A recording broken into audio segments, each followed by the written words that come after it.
كورتوا. حبيب قلبي اللي منور فكره الورقه والقلم وهينور مدريد قريب ان شاء الله. ليه يا ملك؟ ده ملك التشكيله التاريخيه الاحسن 11 لعيب في التاريخ، كورتوا واقف جول، ده انا اتكسف اقول. Voy a poner a Carva, que está aquí con nosotros. ايه ده؟ ايه ده؟ احلى مسا على الخلا.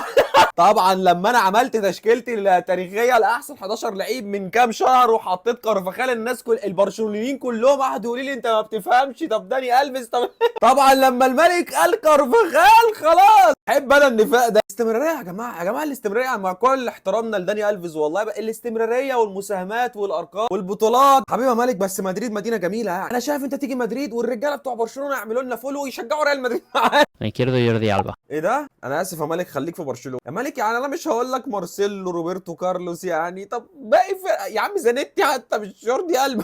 Gerard Piqué. خلاص يا مالك خليك في برشلونه اقول لك. Cuidado, es Puyol y Ramos.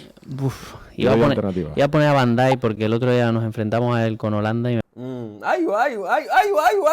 مالك طب راموس صاحبك في المنتخب اسباني برضه. بقول لك يا مالك مالديني يا مالك هيقيموا علينا لحد انا وانت براحتك انا.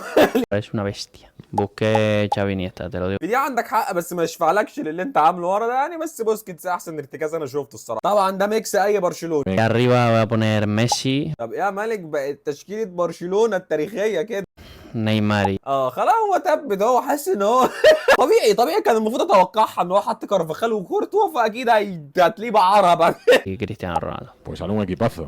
La verdad que برضه هو ما يشفعلكش الصراحه عن اللي انت عامله. سيبك من ان انا مدريدي بقى، حتى ما فيش لعيب من فرقه تانية اصلا، فانا الصراحه بس انت زي الفل.